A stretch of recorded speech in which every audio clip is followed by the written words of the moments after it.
are in.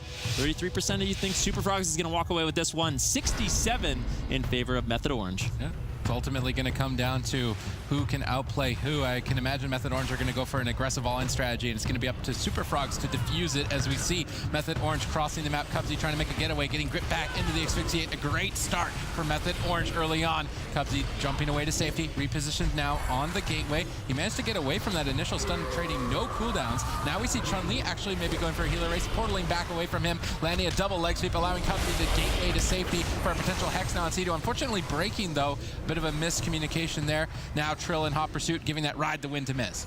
Yeah, now we can see Trill and Chun-Li both going neck and neck with those Windwalkers trying to reach their targets. C2 is going to be connected on by Chun-Li. You can see Cubsy as well now caught up in that leg sweep. He's going to be in big, big trouble, but he does have that Earthen Shield Totem, and Chanimals as well with that nice Succubus play. He's going to diffuse the situation a little bit, but now C2 caught up in that Fist of Fury stun. You're going to have to use the Ascendance, and he should maybe be able to recover here. He's dropping dangerously low. You're going to have to trade out the Spirit Link Totem as well. Yeah, and Cubsy still hasn't been cracked. He has his Spirit Link. He's going to trade Astral Shift instead.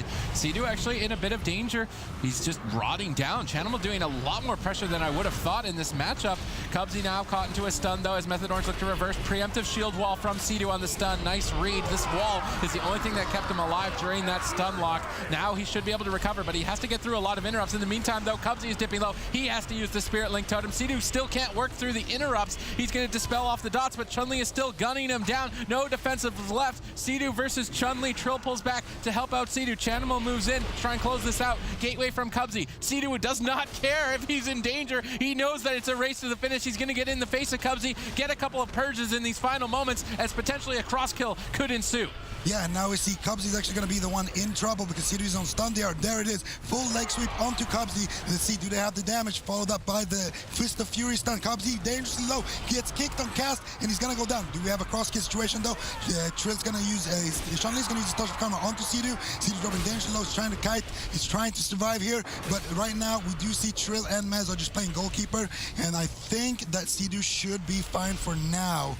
Yeah, C2 has no mana, jumps in the middle of the map, but Chanimal is under too much fire. Trill's going to take him out as Super Frogs looked to try and rush down the healer in a similar strategy to Method Orange's. Unfortunately, the aggression of Method Orange is looking good in game one. Yeah, absolutely. The thing is, C2 was almost completely tapped on mana. If Cubsy could have survived just a little bit longer, that definitely could have swung in favor for Super Frogs. So definitely very, very, very close game one. Zico, is there anything in particular you thought the Super Frogs could have done better in order to stall the game just a little longer? I think that it comes down to what Chun-Li is doing, and Chun-Li did a good job trying to incapacitate Trill and slowing Trill's aggression down, but I really think that whoever pounces first gets the initial edge there, and just having one cooldown ahead of the other team is going to pay dividends when the game gets to a point like this, when both shamans don't have any cooldowns left. And I think C2 did a great job here as well, making sure that he followed his teammates and just chasing Cubsy to this side of the map, because he knows, hey, I'm on stun DR, they don't have leg sweep, they don't have these things for me. I can get in there in the thick of things and try to apply those purges and really just help out my team in any way possible here. So I think C2's positioning was really good in this game. I mean, he could have cracked at the end of the game. He had no defense. A healer other than C2 would say, well, I need to play defensive and try to live. C2 says, no, I need to kill you before I die. And that split-second decision in the final moments of the game is what allowed them to push Cubsy over the edge. If the extra purges weren't there, I don't know if Cubsy would have died, and then C2 ultimately would have lost. So to make that decision to say that, no, I can't stay alive, so I've just got to kill you faster and just move in and stay aggressive is going to get them game one. I think there's even more to it than that. C2 being on top of his team in a way is defensive, because then all of a sudden Trill can maintain his damage onto Cubsy, but also throw off the, they off incapacitates, as well as get the double Fist of Fury stuns and stuff like that. So it is aggressive for him to be in that position, but it's also just allowing his team to help him out while they can continue up that pressure. Exactly. It's like you expose yourself to take more damage, but you also kind of put yourself in a situation where your teammates have a much easier time helping you, compared to where if C2 was much further back in the map, all of a sudden Trill would have to roll all the way back, lose his momentum on Cubsy, and do that incapacitate and then get back to his target. And yeah, like you said, it's kind of a offensive choice, but it also, if you trust your teammates, which hopefully Sidu's doing, then it can pay off. I think it's safe to say Sidu trusts Mez and Trill at this point. I mean, they've been doing a great job so far to help him out. And now, Super Frogs, they're going to be going to Tolvaron Arena. Kind of expected. They have an Affliction Warlock. That gateway is going to... It's going to be huge. It's going to be a huge gateway, allowing Cubsy a little bit more freedom in order to kite away and sort of stabilize his HP as most likely Mez and Trill try to gun him down again. I think it's going to be important for Super Frogs to interrupt the Flying Serpent kick of Trill to make sure it doesn't go all the way across the map. If they can do that, then they can deny Mez from also making it across the map. And if they focus on denying the Flying Serpent kick faster on Trill when they use the gateway, I think that's how Super Frogs can kind of delay this game to the point where they ultimately win. Method Orange are not going to be slowing down, though, as they've locked in Windwalker Death Knight once again. Yeah, they lock in Windwalker Death Knight, Unholy. Not a really big surprise here.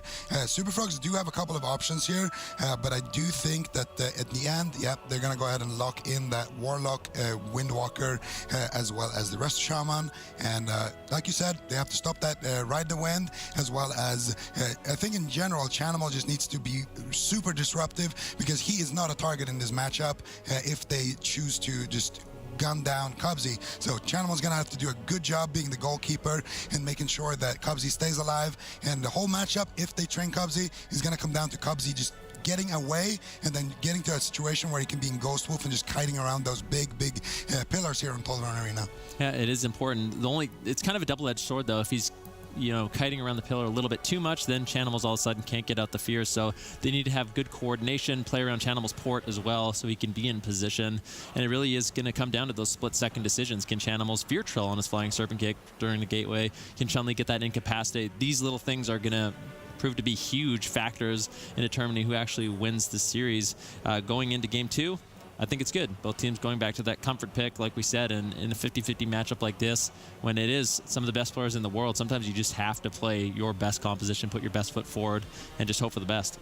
Yeah, I mean, you want to learn from the mistakes that happened in the series from Method Orange versus the move that we just had, where Method Orange started off with just a crazy counter comp, and sometimes it might look good on paper, but when you're playing against some of the best players in the world, it's just they are on their mains and you're not, so that's a big issue in itself. Yep, as we are about to jump into game number 2, Method Orange have a lead, but it was a very close game. Super Frogs can clean up their defense a bit here. They've set themselves up well on Tolvaron Arena, the biggest map in the pool, the most effective use of defensive strategy. Method Orange crossing the map, getting aggressive, paralysis early on for Chun-Li, Mez getting disable rooted, Cubsy repositioning away from Mez. It's all about keeping Mez off of Cubsy. Cubsy doing a good job so far. Yeah, I think that actually they made a big mistake here on the side of Super Frogs, allowing Method Orange to just get on top of them right away. And we're going to see Cubsy now being stunned up, taking a whole bunch of damage. Going to make it out, though, without having to use anything. So this is a pretty good start for Super Frogs. They still have the gateway. They still have a lot of options here. Now we see a triple leg sweep come out. We see Chun-Li's doing massive amounts of damage to Sidu, to the entirety of Method Orange. But they're not going to drop too low because of that preemptive Earthen Totem that Sidu placed. Yep, and gateway from Cubsy allows him to survive, which means Method Orange have to switch targets. Going after Chun-Li, they actually get a Trinket Touch of Karma, and now that's an opening that Cubsy needs to keep his eye on moving forward. Sidu's just moving in on top of Cubsy. They want to clean this up for a rematch against the move quite quickly, just mashing out the purges. Cubsy, though, closes the distance. Double Fists of Fury stun allows Mez and Trill to not reconnect. Chun-Li doing a great job to back up Cubsy this game. Super Frogs playing the map out quite effectively, keeping their distance from Mez. Yeah, now both Shamans are on stun here. We were going to most likely see a grip stun combo coming any second now. Cubs is going to drop that Earthen Totem, trying to read the situation. We can see Chanimals is already spamming out those fears. Nice paralyze onto Trill from Chun-Li, and Chun-Li is going to reverse the pressure here, getting a triple leg sweep time and time again. And I gotta say, the way Cubsy is using this map is phenomenal, and it's kind of forcing Method Orange soon to just give up on Cubsy and maybe go for someone else, because Cubsy has every single cooldown still available at his disposal. And at this point, Mez is going to have a difficult time closing that gap to Cubsy. And now we're going to see him go after Chun-Li. Here we go. Big damage. Asphyxiate. Nice paralyze onto Cubsy. He's going to break, though, as that Spirit Link Totem gets dropped. Although that was a good punish by Method Orange in adapting to Cubsy's defensive kiting pattern to switch to Chun-Li. Chun-Li now needs to be more careful. He could be swapped back to later on. There's a 16-second window. In the meantime, though, Cubsy is still getting gunned down. Chun-Li with a double Fist of Fury. Trill dipping dangerously low with no Trinket. Will he survive Karma? Saves him. Fear on Sidu from Chanimal. Mez dips dangerously low as the entire team is almost almost in an unrecoverable position. C2 has no big healing cooldowns to restabilize. Spirit Link will redistribute the health, not heal it, and with the Warlock triple dotting, it will be difficult. They drop Spirit Link, but I'm not sure if it's going to do too much. They're still 1 minute and 40 away from any cooldowns that could save them. Triple stun from Chun-Li, Hex into full fear. Great crowd control from Super Frogs as they launch an attack back onto Trill, finding a win on game number 2. Excellent play from the Super Frogs. Absolutely insane. And at the end of the game, again, Chanimal with the Succubus is going to seduce Sea-Doo to give them that extra little bit of crowd control that they need. Chanimals has been on point this entire tournament, and now they find themselves in a situation where they tie up the series, but they don't have the double advantage that we talk about that you gain from winning that first game. So it's the map definitely played a big role, and something, a little bird whispered in my ear that Method Orange might just lock in Ruins of Lordaeron and target Cubsy in the next game. Yeah, it definitely could happen. I want you to pay attention to something in this last few moments of the game. Chun-Li butters up Trill with that touch of death. So he has the touch of death up, lets it sit just a little bit. And then as it's about to expire, there comes the leg sweep, and there comes all of the burst that ultimately takes Trill down. Trill actually preemptively used his fortifying elixir. It was just too much burst, too much crowd control coming in from Super Frogs, and that ultimately closed out the game. Yeah, I mean, they did a great job here, and Sea-Doo couldn't really do much here to kind of recover, and the biggest issue is the lack of offense, and of course that's because Cubsy can just move across the map back and forth, back and forth. We see a lot of these healers on Tolviron, they don't switch up their positioning, and that is exactly what Method Orange wants. They want to get on top of you and play on the same pillar as you. So Cubsy and Chanimal, they need to make a good job kind of backing each other up and making sure that they're constantly moving to the next point in the map where they can force Method Orange to have to close that big distance again and force Mez to kind of just waddle and try to hit someone else while he's doing that. Yeah, because it's kind of like a double advantage. Not only is Mez having to cross the map with limited mobility, but you have Chanimals. That's his moment to really load everyone up with dots, get crowd control on everyone, and really excel on that Affliction Warlock. So I think it's more than likely that we see Method go to a smaller map going into game number 3, like Zico sort of alluded to. Maybe we see Ruins of Lordaeron. Maybe we see that healer all in once again. What do you think, Sid?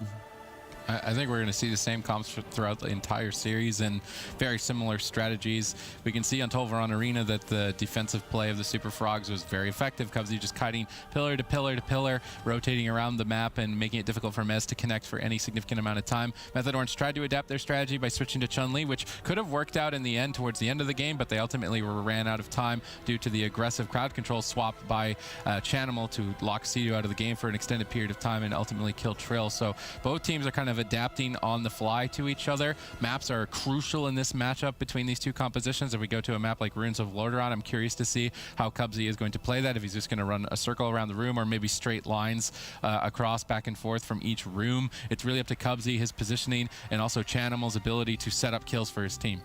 I kind of feel, maybe you guys can disagree with me on this, but I kind of feel like if Method Orange's only strategy is to run at Cubsy, more games is just going to be more beneficial for Super Frogs, I believe. Like, the more time they have to sort of adapt and sort of diffuse the all-in of Method Orange, I feel like that is going to be to their advantage. So Method Orange maybe might even want to switch it up, you know, go onto Chanimals a game. It can just be so difficult with the Affliction Warlock and how much mobility they have. Do you think a healer all-in will ultimately win them the series? I mean, I think a healer all-in or a comp swap is what's on the table for Method Orange. They don't really have too many options. I mean, they can go for Chun-Li, but Chun-Li is a Windwalker, and Chun-Li's been doing a great job in this tournament with all the other teams that have been trying to take him down with the preemptive fortifying bruise and with just the trinket karma and all that mobility. Just, he has great reads, and he has a really good like game sense. I don't think Chun-Li's gonna go down. And then again, Chanimals would be the ideal target, but for some reason, Chanimals just doesn't die. Yeah. I don't know what it is, but he just ports away, and then he just line of sights every melee that's trying to get to him, and he just does such a great job just stalling it out whenever his healer is in crowd control, and he knows that he's going to get set up on. So I don't think Chanimals is going to be a very easy target either, so that leaves Cubsy as the only option really, but at the same time, if you only go on Cubsy, like you said, I think that that's going to play into the hands of Super Frogs if the series goes on for longer. Yeah, because they have the tools they need to keep Cubsy alive. They have a lot of mobility. They have the gateway. They have the ride the wind coming in from Chun-Li. Chun-Li has AoE stuns. So it seems like Chanimals and Chun-Li have everything they need to, allow Cubsy to stall out the game long enough where they can start building up pressure and momentum. Super Frog's going to be locking in that bread and butter composition for them, the Affliction Warlock with the Windwalker Monk and Resto Shaman. At Method Orange, they're going to be defaulting back to the Unholy Death Knight, Windwalker Death Knight with the Resto Shaman. So, yeah, on this small map, Sid, what do you think's gonna happen? I kind of have an idea. I like this map better actually than Runes of Lordaeron because there's no way to actually. Affliction Warlocks have an honor talent that increases the yard of their gateway. That's why it's such a big gateway. On Dalaran, the map is so condensed that you physically can't fit it. The trigonometry doesn't work. You can't get that long of a line for the gateway, so it basically removes that talent away. I'm wondering if Chanimals will actually change his talents to adapt to that, but the gateway is almost completely cut in half, which means Mez has less distance to close, which means they get more uptime, and they were maybe one setup away from killing Cubsy, so I actually like the Dalaran Sewers pick better for them overall. Yeah, I think it's a good map for sure. Small map. It's going to allow them more uptime on Cubsy. More difficult for him to get away, but still, it does leave Trill, Mez, and Sea-Doo susceptible. In the previous game, we did see Chanimals do a really good job making sure he kept that pressure on Sea-Doo in the Grand Arena. Sea-Doo was almost completely tapped on mana in that game, and I feel like Super Frogs have been doing a good job making sure they're finding the momentum and finding the pressure that they need in this matchup. It's just going to be a matter of if they can deflect that all in. Yeah, and I mean, it's easier said than done for sure to deflect that all in, but like you said, the more games you have against it, the better your chances are of deflecting the all in because you get more experience knowing how aggressive can we play and when should we really just try to save Cubsy here, and it just gives Chanimals and Chun-Li kind of a feel for the flow of the game and how much damage Method Orange is doing to them. So map is definitely going to be a key factor here, but at the same time, I think that Method Orange, they're not going to walk away with it just because it's a small map now and they lost on the bigger map. I think that it's still going to be a very, very difficult series for them to win if this is all they're going to throw at Super Frogs. I kind of wonder too, do you think Method Orange actually has the option of stalling out the game, like just hiding behind a pillar, waiting, gripping people in like Chun-Li, like Chanimals, and just doing swaps like that? Do you think they could win a long game with the Unholy Death Knight? It's a risk because they're going to stack up, right? And they get triple stunned with dots on everyone. I feel like it's not that effective to do it against a Windwalker, to stack up behind the pillar. The Windwalkers are Red Paladins, it's kind of easily punished. I don't think on the small map they'll do that. Maybe they'll do that on an Ashamane's Fall, kind of like a fishing strategy, just like, okay, we'll fish you in, try and get something, kill you, and then run away, and then try to go fishing again. But on the smaller map, I think it doesn't make sense. Yeah. I think that logic checks out, but we've seen them do strategies like that before. They did it against the RPS of the move, and it worked out okay. They actually ran them out of mana, so it could work. But yeah, like you said, the Windwalker Monk, Chun-Li is going to be able to deflect that quite well. We are going to be moving into this next game very, very shortly on Dalaran Sewers between these two Titan teams. But yeah, moving into game number 3, kind of going to expect similar strategies. Method Orange really just looking for that all in. Super Frogs looking to deflect, and it's kind of been the story of a lot of these top North American teams when they are going up against Method Orange, except that, interestingly enough, the move actually had a strategy to sort of counter that in the last series we saw, so maybe that's something Super Frogs looks to adapt as well, but they've been looking really strong on this comp. Yeah, I mean, Super Frogs, the first time we saw this comp, we really, really didn't believe in it at all. Especially I didn't believe in it. But, I mean, they proved me wrong. They've made you a believer. Chanimals converted me. A long time ago, no one thought Arcane was good. That is true. A long time ago. Yeah, but a long time ago, I did, though. They were silly. Yeah, so did I. Yeah. We're sitting on the desk. Why aren't these mages playing Arcane? Yeah. Arcane is really good. Sometimes people know things that other people don't. Yeah, just like Outlaw. It's crazy to think. Really, I mean, the meta hasn't changed in terms of like class balance in quite a while, and still different compositions are coming up and evolving. Teams are, really refining their strategies and the different compositions that they run, and just within itself, the meta is constantly evolving. Yeah, and I mean, a lot of that is also because people are just mastering, getting mastery over their class now, compared to like at the start of the year or at the start of the expansion, rather, people didn't really know how to play their class to the fullest potential. So counter-comping was a lot better to do in tournaments. But now we see a lot of these teams just kind of sticking to their guns. Teams like Ascendant, of course, the second point earner in Europe. Teams like Reformed, all of these guys, they like to play that one setup. I mean, even the move, we have seen them play a different composition today and yesterday, but really before this, it was all about the RPS from these guys. Yeah, and it looks like we are going to be jumping into game just 3 seconds away from the gates opening. This series all tied up between Method Orange and Super Frogs. Yeah, will Cubsy be able to survive the onslaught from Method Orange as Trill leads the charge? Mez turning immediately over to Cubsy, gets free uptime. He did not get denied. Chun-Li's trying to back him up, but Wraithwalk is going to allow Mez to connect, and it's all about Mez attacking Cubsy. Finally gets peeled away with that leg save of Fear on Sea-Doo. Great cross crowd control from the Super Frogs, looking to pull some cooldowns. Now swapping to Sea-Doo out of the Fear, putting him behind, getting an Astral Shift. Cubsy in the meantime doing a great job keeping his distance, but Method Orange are closing in. Yeah, and now they have connected onto Cubsy. There's a pre-earthen totem down there, so Cubsy should be fine. And I gotta say, the way Cubsy is using this map, very nice gateway right there on the Fist of Fury. Cubsy is doing a phenomenal job abusing this map. We see a lot of healers kind of go around the big pillar, the boxes, but Cubsy is using the bottom side of the map and kind of running in a circle, which is gonna make it a lot easier for Chanimal to help him out. Yeah, but right now the pressure is mounting. Cubsy is trying to deflect with an Ascendant's Earthen Shield Totem. Will that be enough defense? In the meantime, Chanimal secured a Fear on Sea-Doo, putting him out of line of sight of his Death Knight Mez. Sea-Doo jumping back into the fight, but stacking up for a triple stun. A critical mistake that Chun-Li looks to punish. Huge payoff. They get the Spirit Link Totem and Descendants from Sea-Doo. Cubsy now repositioning. He needs to use that gateway as soon as possible. He's running out a bit of time here. Chanimal might need to move in for a potential Spirit Link Totem. Cubsy fake casts the Mind Freeze, drops the Spirit Link, but Chanimal isn't there. He's just seconds away from it. Cubsy manages to stabilize. They don't actually kill the Spirit Link Totem instantly. A bit of a mistake there from Method Orange, but ultimately catching Cubsy into a full duration stun. Chanimal unending resolve to spam Fear, but it may not be enough as Cubsy has nothing left. Method Orange close in all 3 members. Cubsy tries to jump to safety, but gripped right back into the fight. And on this small map, it will be good night. Yeah, and that's what happens. As soon as Mez is connected onto Cubsy, even if he's not stunned, he's going to be taking so much damage, going to drop super low and have to use his Spirit Link Totem before he comes out of a stun.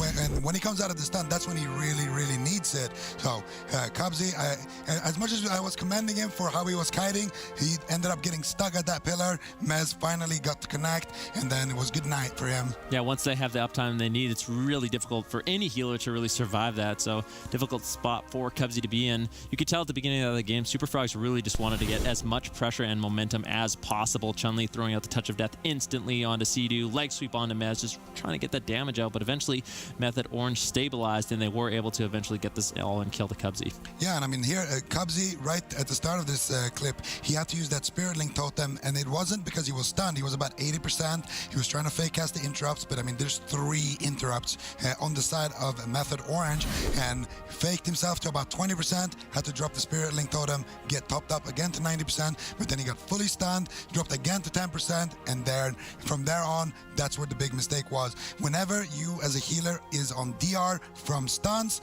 that means this is your time to play, this is your time to reposition, this is your time to actually tank the kicks. You don't have to fake them, you can just cast until you get kicked and then move around, have your teammates help you out if you are in the open, and then you can top yourself up before the stun comes. You get fully stunned, you come out of the stun low, drop the Spirit Link, and then you can live to fight another day. Yeah, it looks like Super Frogs, they are going to be opting to go to Ashamane's Fall. Very similar to Nagrand Arena. I think it's the most like Nagrand Arena. If we go back and rewind a little bit, Method Orange actually won that blind pick on Nagrand Arena with these compositions. So I don't know. Do you think this map is large enough? I mean, it's not quite as big as Tolvaron Arena, which it seemed like it was needed for Cubsy to survive. Do you think they're going to be able to utilize this map if Method Orange decides to blind lock the same thing? I think the main issue is on Dalaran, they could run in diagonals. If Cubsy's running on the outside, they don't have to follow him in a square. They can cut the angle and go diagonally. On this map, it's similar, but it's still a much longer distance. I think as long as what maybe is going to be more important is Chanimal repositions his gateway occasionally. If Cubsy gets in a spot where, oh, I'm on this side of the map and I don't have time to get back to the gateway, that's when Chanimal has to relocate the gateway for Cubsy to use it to get to a different location. And it's basically just about protect Cubsy, get him around the map as much as possible while avoiding Mez for the duration of the fight until they can build up enough momentum to get a kill on Method Orange. Well, here's the thing. Cubsy, although he can fake out a lot of those interrupts, there is so many interrupts he has to deal with. The Wind Shear, the Mind Freeze, Spear Hand Strike, double Blood Elf Silence. Assaults. Both Mez and Trill are playing Blood Assaults. And then you also have the Ghoul Kick. So just so many different interrupts that he really has to fake cast if he wants to heal himself. The other option is you need a kite. You need to run away. And that is obviously the better option. So you need to just have a few seconds to be able to get those critical heals on yourself. I wonder if Cubsy goes, well, not so much on the big map. I think kiting on the big map will be better, but onto a smaller map if he plays the interrupt reduction rather than the defender of the week, and he just stays in one spot, and they crowd control Sea-Doo, do damage to the DPS, and he just tanks every kick on a small map. If that would be a better option for him, something they'll have to consider. They have to make it to that point. Method Orange could still just crush them outright.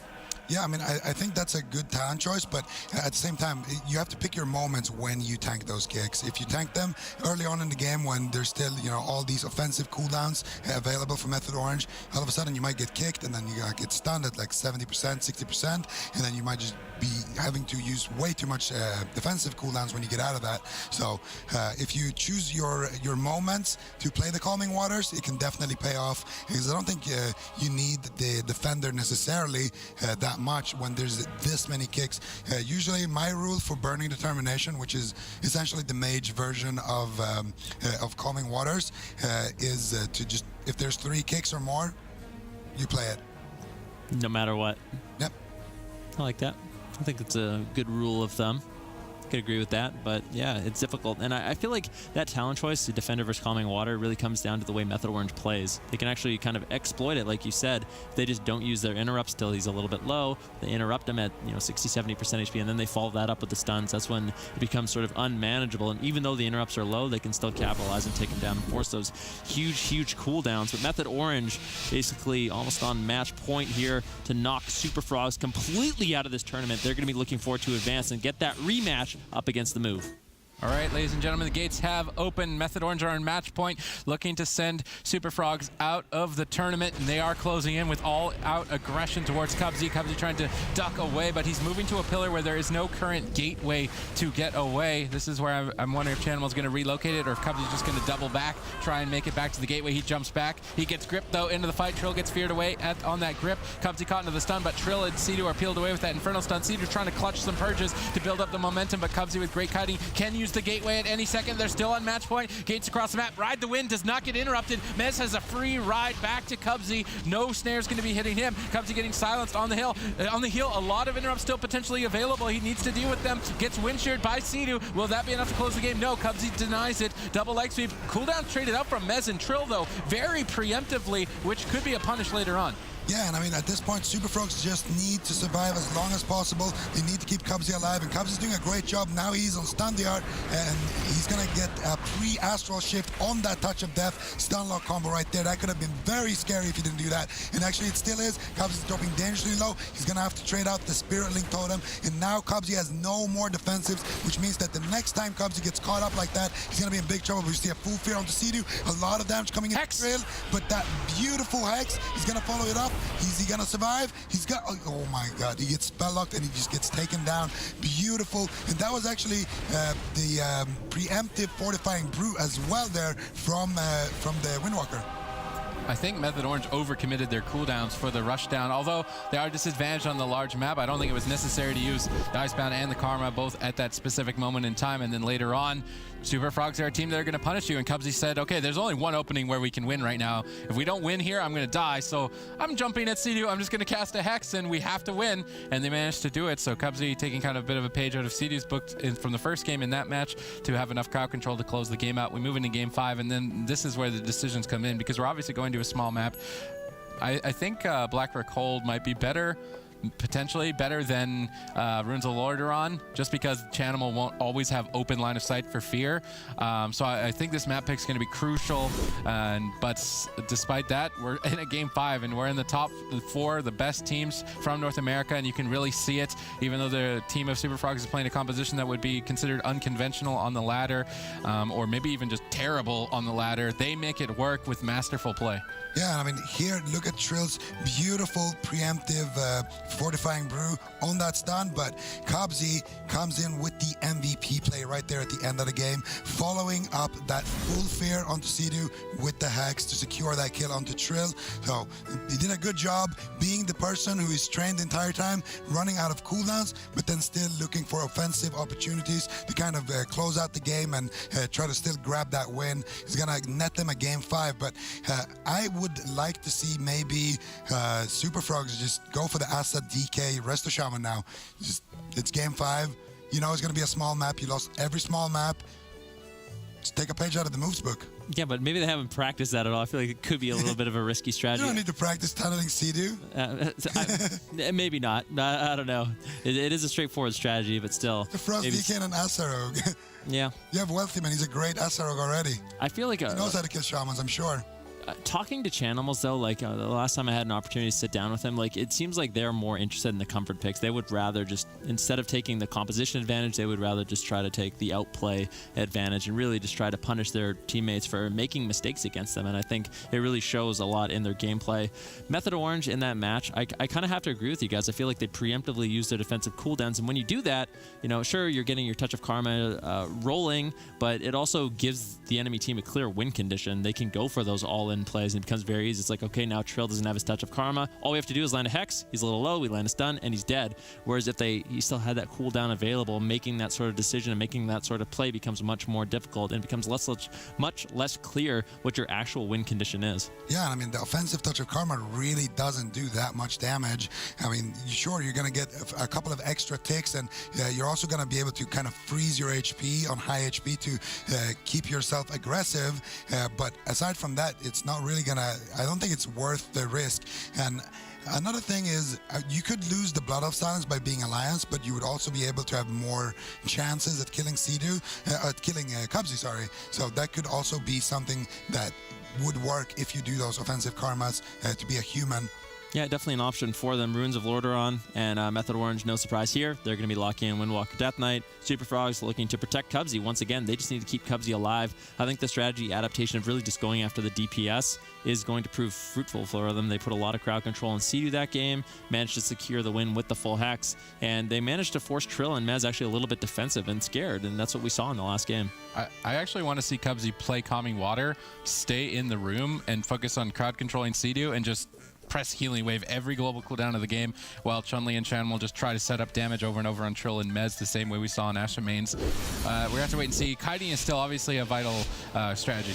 All right, so now in the start of this game, we're going to see, is Mez going to, for free, get to walk right up to Cubsy? He's been getting to do that for every single game on his mount. Yep, he's just going to ride in, not a single snare, not a single slow. He's just going to walk into Cubsy in that room, and already this is a terrible opener for Super Frogs.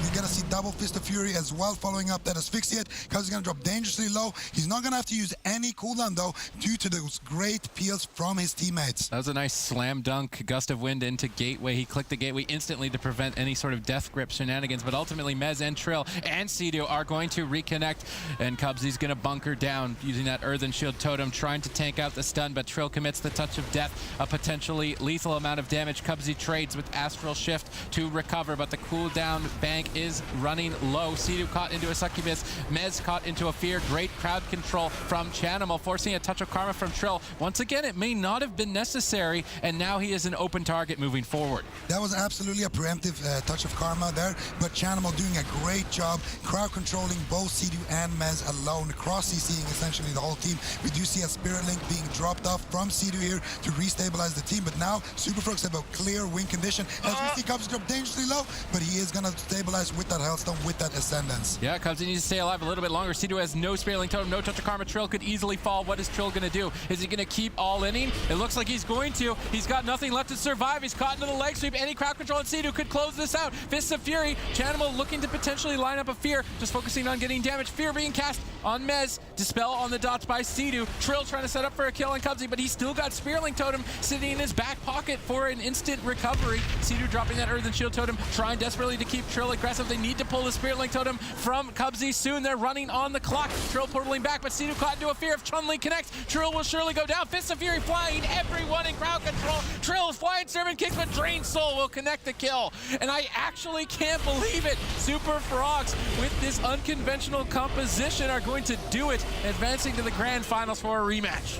Well, they just found the right strategy. They found a pressure point they could actually consistently abuse, which was Trill on the Windwalker Monk. You know, they did receive some nerfs to their defensive survivability, so I think kind of utilizing that and really forcing Trill a little bit defensive in that game allowed Cubsy some opportunity to actually keep himself alive. Absolutely, and I mean, this was also one of those games where you just see the clear adaptation in the strategy, and you really see Method Orange kind of respecting that.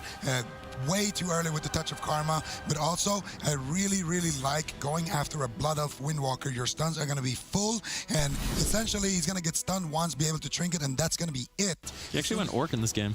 Oh yeah, he is Orc actually with their Relentless talent, but still, I mean, it's infinitely harder, I feel like, to actually take down a human because you have a trinket for pretty much every single leg sweep that way.